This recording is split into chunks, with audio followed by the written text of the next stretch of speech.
What's up, everybody? Welcome into Dodger Heads, presented by DodgerBlue.com, part of the Medium Large Sports Network. My name is Jess Beagle. Today, we have a very special guest, a man that needs seemingly no introduction to Dodger fans. That would be Tom Verducci of Fox Sports and MLB Network, also a writer for Sports Illustrated, a New York Times bestselling author, and part of an MLB special that is airing on Thursday night, in which he and Bob Costas will relive Game 7 of the World Series.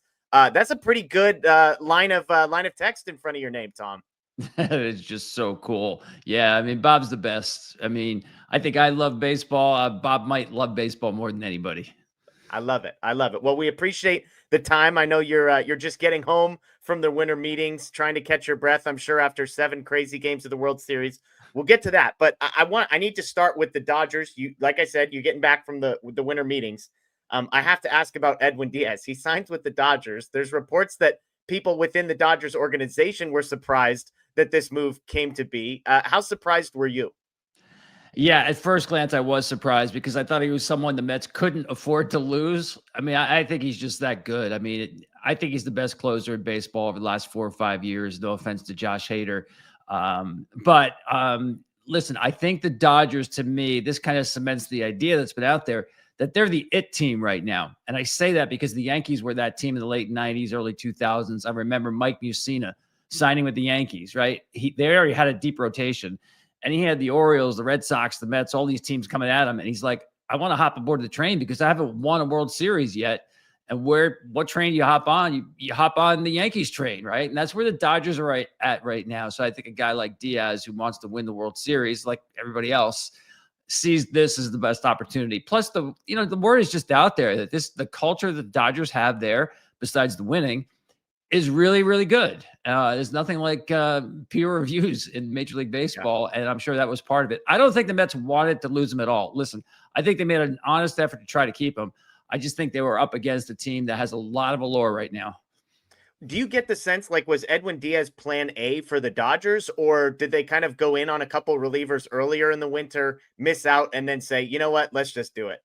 Well, you know the game today. You want that 9th inning and beyond that as certain as possible. It's amazing that Dodgers have done so well when you see the way and Dave Roberts managing postseason games, not really knowing where the ball was going to be when the music stops in the 9th inning, right? So you knew they were going to be in there shopping. We heard Suarez early on. It was Helsley. Why not shop the top of the market? I'm not sure they thought that Diaz was going to leave the Mets. Yeah. And once they got in, I think here's the thing about the Dodgers getting these guys. I know they get a lot of grief because of how much money they spend, but it's not like they're setting tremendous records on salaries, like blowing people out of the water. When you think about even with the deferred money for Diaz, they're paying him less on an average annual basis than the qualifying offer for the best team in baseball, and the exposure is only 3 years. That's a really good deal. Too good, obviously, for the Dodgers to pass up. Along those lines, with all the spending, you just spent the week surrounded by all people of baseball. I spend my time on social media, which is not a great place to spend my time, Tom, I'll admit. But on there, it's the Dodgers are ruining baseball. Oh my gosh, I can't believe they did it. I'm looking and saying there's not a team in the league that couldn't have afforded to sign Edwin Diaz to this contract. I'm not saying it would have made sense for every team in the league like the Dodgers. I'm curious at like the executive press level, are those same conversations about the Dodgers and like sort of the recklessness? Are those conversations happening? No, absolutely not. It's a whole different conversation. I think it's a conversation about admiration of how well they do things. And it's not just the free agents that want to play for the Dodgers and the money they have to sign them, but their player development system, identifying players they haven't picked at the top of the draft in forever, right? And they still find out really good talent. And you're seeing that in the pitching staff now. I mean, they're so loaded on the pitching staff. I would call the Dodgers tomorrow if I'm looking for, a Sheehan or Robleski, whoever it might be. Like, where are the innings for these guys now? Yep. So there's a lot of professional admiration for the Dodgers. And also, these guys have reached this level of Major League Baseball. They're not looking for excuses. They're trying to say, how can we beat the Dodgers? And you're not going to beat them by just going straight up and trying to outspend them. That's not going to happen. It's a challenge for these teams to build their teams. I look at Philadelphia, and they've taken on the challenge. Reminds me a little bit of the Red Sox, trying to punch up to the Yankees there in the late 90s, and they did get them in 2004. Where it's like, okay, we're going to spend all this money on guys in their late 30s, the Schwarbers, the Turners, the Harpers, the Wheelers, the Nolas, but we think it's worth it because we've got to put together a team that can look eye to eye at the Dodgers. So I think it's a challenge for teams. I don't hear anybody saying they're bad for baseball. You mentioned all the starting pitching the Dodgers have, and the list is crazy. You've got River Ryan coming back, Gavin Stone coming back. Who knows what they do with Robleski and Kasperius, Roki Sasaki. I mean, to your point, they've talked about a 6-man rotation. I don't believe a 12-man rotation is possible, but if it were, they might try it. The belief around these parts is that at some point, some of these guys might get moved in order to go get an outfielder. However, after the Edwin Diaz signing, it seemed like this resurgence of like, are we sure Kyle Tucker's market kind of doesn't do the same thing that Edwin Diaz's market does, where all of a sudden everyone's projecting 4 or 5 years for Diaz, he settles for 3? Like, how likely do you think the Kyle Tucker thing is with the Dodgers? Listen, I mean, they're such a smart organization. They don't rule anything out. I don't think the market is going to back up in this case with Tucker. I still think he's going to be a $400+ million guy. So I don't think you're going to get a bargain. But the Dodgers have so much coming off their payroll that even with the Diaz signing, there's still room here if the Dodgers want to get a deal like that done. Now, I don't know what Kyle Tucker's preference is. That's the one thing we don't know about these players, whether it's geography, somebody you played for in the past. I don't know what's really driving him, if it's just the money itself. But why not kick the tires on Kyle Tucker? It is a great fit for any team, obviously. But even for the Dodgers, you mentioned the need for an outfielder. I wouldn't rule them out. I wouldn't say they're the favorites. I happen to think Toronto is like the perfect fit for him. Tampa guy, I know he's visited the training facility there. I want, if I'm Toronto, a left-handed bat behind Vlad Guerrero Jr. I think it's a great fit. I'm not saying he's going there, but I would think the Dodgers have to be in it just because he's such a good player. If it's not Tucker, there's been rumblings of like Brendan Donovan, potentially Stephen Kwan's a name that's been kicked around. I'm curious if you heard anything this week about where the Dodgers might turn for that, because they do have, if they have a hole, it's in the outfield. Yeah, I agree. I don't think it's an absolute need at this point. So I think they can be really judicious about what's out there, maybe wait some people out. Usually at this point, we're not going to see a lot of deals. I know at the meetings, there was a lot of talk about who was available and who they were looking at. We saw some trades early. Don't get me wrong. We had 21 trades before the winter meetings. Last year, there's only 14.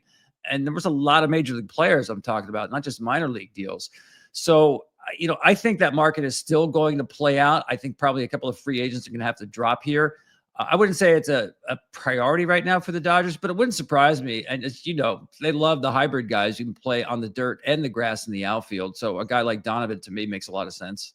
Last name, and then we'll get to the special. Teoscar Hernandez, a beloved guy in Los Angeles a couple years ago, lost a little bit of love from some fans with how he played this season during the regular season, comes back and hits a bunch of home runs in the postseason. But there still is this swirling of like, are the Dodgers listening to trades? Are they not listening to trades? Brandon Gomes says, I think he's going to be back. What did you hear on Teoscar? Yeah, I heard the same thing. I mean, as I mentioned, a lot of names in the hopper in terms of availability or just want on the other side. Teo's name certainly came up. I never got the sense that this is a guy the Dodgers are looking to move. Obviously, they love the player. He's such a good fit in that clubhouse. You know that. He's got the kind of slow heartbeat. We saw it in the postseason. It always seems to show up with him. Not a great defender. I get it. I think it's been overplayed a little bit about his defensive shortcomings. I think he's fine. I don't think he's the kind of guy you worry too much about defensively.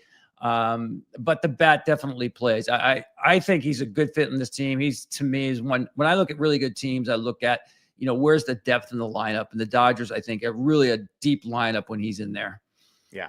Let's shift gears. Let's talk about this special. As I mentioned, you and Bob Costas reliving game series of the World Series, which I have a sneaking suspicion, Tom, is going to be of interest to some of the people who watch our show, getting a chance to relive this.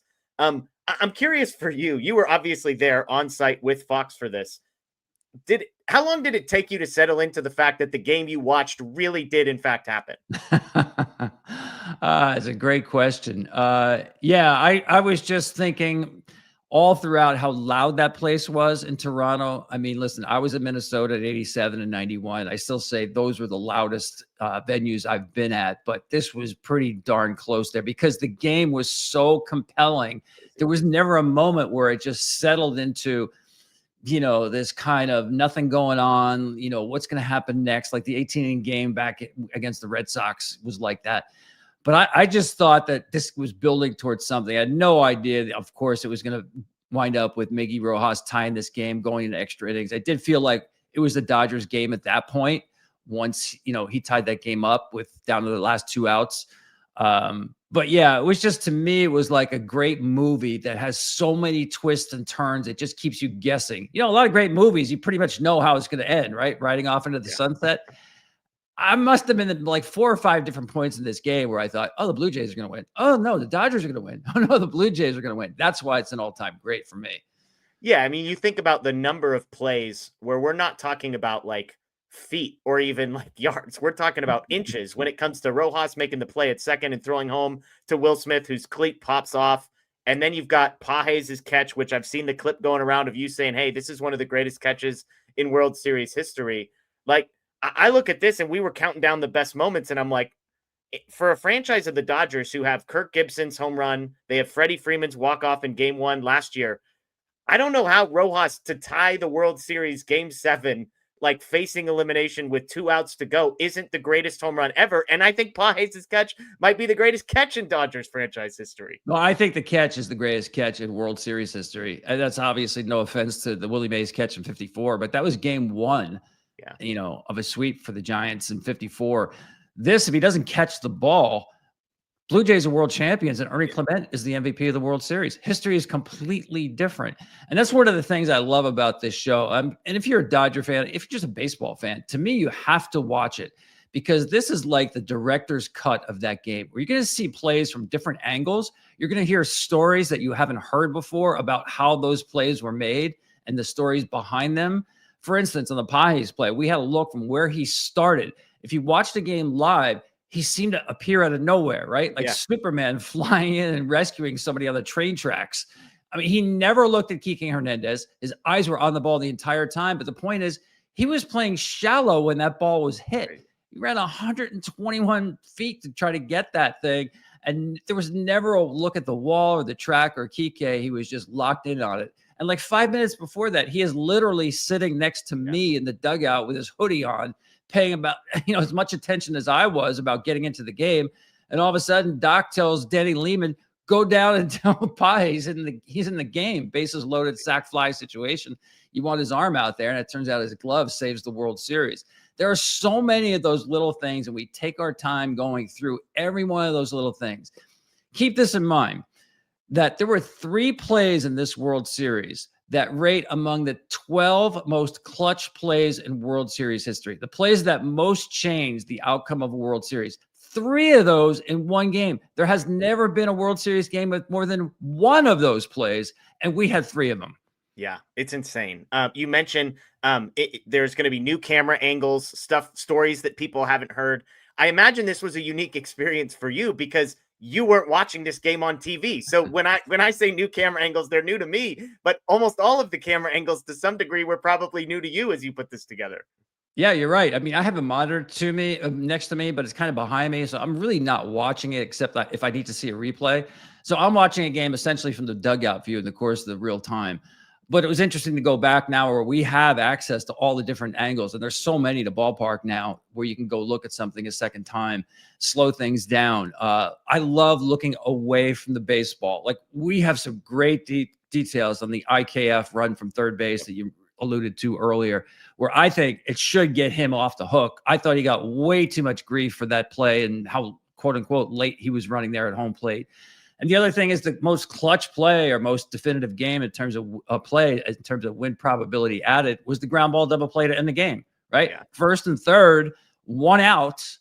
And you've got a guy at the plate in Kirk who hits into double plays more than twice the major league average. And you've got a ground ball pitcher in Yamamoto on the mound who throws higher percentage of grounders than major league average. You have to start Addison Barger at first base. You have to avoid the double play. And I just spoke to Dave Roberts at the winter meetings because I've contended all along, you have to run to stay out of the double play because the Dodgers can't afford to throw down to second base. If they do, that's the tying run of the World Series on third base. If you mishandle the ball, the game is tied without the ball being hit. Or you have the second baseman covering second, opening up a hole for Kirk. You can't allow the tying run to score that way. So I asked Dave Roberts, I said, would you have thrown down? He said, absolutely not. There's no way. That's on Toronto. They've got to run in that situation. Those kind of little details about where this game turned, I'm telling you, if there's one of those, there's a dozen of them in this game. Yeah, I mean, that's a great point that I haven't heard anybody say, and I love that now we've got Dave Roberts' quote on that. It's hilarious that we get all the way to this point, and you just mentioned Yamamoto for the first time, who does like this insane thing, and that's what's crazy when you think about this entire series and particularly this game. It's like good luck picking the moment, because Rojas throwing home and Will Smith's cleat coming off, like you can make a case that isn't even in the top 5 plays of this game. And it defined a World Series by an inch. And you go from Will Smith, who could have been the GOAT if the cleat comes off and the run is safe and the game is over. Instead, he hits the home run later on after catching the most innings of any catcher in World Series history. I mean, this just kind of sums up how that it's not hyperbole the way that you're talking about this game. Oh, there's so many things. One of my favorites was after the game, I was talking to Miggy Rojas's wife, and she told me the great story about his favorite number being number 11. His childhood number, which he gave up so Sasaki could get it with the Dodgers, but it's still his favorite number in his heart. And before the game 7, she said, "You're going to hit a home run today." And he's like, "Yeah, right. Me, I haven't hit a home run off a right-handed pitcher all year except a position player." And she said, "No, I had a dream, and God showed me the number 11. And then she tells me when Miggy comes to the plate in the 9th inning with 2 outs, she looks at the digital clock in right center field, and it says 11-11. No way. I mean, come on. Like the hair is going up on my arm. And you mentioned Yamamoto. I got to tell fans this. And again, this is my fortune to be down there by the dugout. I don't recall a starting pitcher who like never goes into the clubhouse in the course of the game. All these guys go back in the clubhouse. They change their shirt. They get something to drink. They watch the game on TV. He is so locked in. He sits on the bench there. He's talking with Mark Pryor, with the translator, of course, and Will Smith going over the next 3 hitters. He's looking at his notebook. He's getting up and he's going through his delivery, making everything is synced up. I've never seen a pitcher who is just so locked into the course of a game. And I think if game 7 is still going on right now, I think he's still out there. He was that good. Well, I mean, and again, people forget he was warming up in game 3. Like they talk about the games he came into. He was warming up in a different game on top of it. So, and again, I was down there and I saw him walk up to Mark Pryor without being able to read lips, or especially the translator, which I couldn't do. I could tell by the look on his face, he wanted in that game. I was just blown away by it. And I was watching Mark Pryor talking to Dave Roberts during that sequence. And I'm thinking, man, that is a tough decision. That's where the front office can't help you. Can you throw a guy out there back on the mound who wants to pitch, but you're into $325 million on that arm? It's probably not the best thing in the world to do, but your other choice is to throw Miggy Rojas. What do? That is a blink moment for a manager. Yeah. Well, and again, 12 months ago, it was Walker Buehler saying, "Hey, I'll go take down the end of this game." You know, like these are the decisions where you have Dave Roberts, who I still believe might go down as the greatest manager in history by the time this all is said and done. He's got the greatest win percentage, the World Series, all that. But like to think of how they've won these last 2 World Series from a pitching perspective and just piecing it together, and the Page's decision in center field. I mean, all of it. Dave Roberts, like it's like the guy needs to buy lottery tickets or something, because everything comes up winners for him. I got to tell you, my favorite, and you're absolutely right, by the way. I mean, great decision-making all along. The trust that his players have in him that he's going to make the right decision, that's almost as valuable. But after the game 5 loss, going to Toronto, he texts Miggy after the game, and Miggy hasn't played and hasn't started a game in a month. And he texts him and says, "You're in there in game 7. And Miggy's like, text back, "I got you, Doc." And the only reason he did it was he said, he's such a glue guy for us. He's done everything that we've asked of him this year. He's helped out Mookie Betts at shortstop so much with making that transition. He's so important to us. He said, "I cannot lose this World Series without giving him a start." Now think about that. There's as big as the Dodgers analytic department is, there's nobody who told him that Miggy Rojas was the right play in game 6, never mind game 7. That was strictly with his heart. I just love that story, and boy, he couldn't have come through in a bigger spot for him. Well, and it's full circle to the conversation we've had about culture, because there was a story on the Dodgers side that Miguel Rojas tells that it was Mookie Betts who came up to him after game 5, I believe, and said, "Hey, we're going to need you at some point." Like Rojas was kind of down, defeated, like, "Man, I'm not even playing." And it was Mookie, the superstar, you know, about to be 4-time World Series champ, who goes up to Miguel Rojas, who's not even playing, and basically says, "Pick your head up. We're going to need you. Dave texts him. He gets in the game. He hits the home run. I mean, this is the beauty of baseball, right, Tom? Like these stories, if Hollywood wrote these, you wouldn't believe them. No, you're absolutely right. It is. As much as we love the numbers of the game today, and I love them as much as anybody, and the back of the baseball cards and all that stuff, those are my favorite stories. Like, you just reminded me of Jason Hayward when you talked about Mookie Betts, picking up a teammate or keeping his teammate involved when he's not even playing. In this case, it was Jason Hayward back in 2016 with the Cubs, who had been benched actually a couple of times against right-handed pitchers in that series, was not having a good postseason at all. And he's the one that pulled the team together, of course, during that famous 17-minute rain delay in Game 7 and 16, and just picked everybody up. And I was down there again in the dugout, and I thought they were done. And when they came back after that meeting, the rain delay was over. I'm telling you, it was like a high school football team taking the field on a Friday night. Completely different vibe. So those kind of stories, I mean, obviously it's what I do, right? I'm a storyteller, writer, and I love narratives. I love that stuff.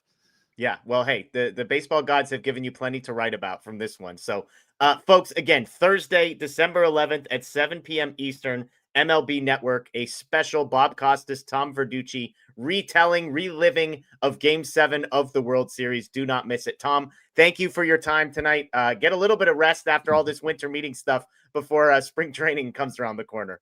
Absolutely. Thanks so much for having me. Really enjoyed it. Absolutely. Well, thanks everybody for watching. Again, this is Dodger Heads presented by DodgerBlue.com. Enjoy the rest of your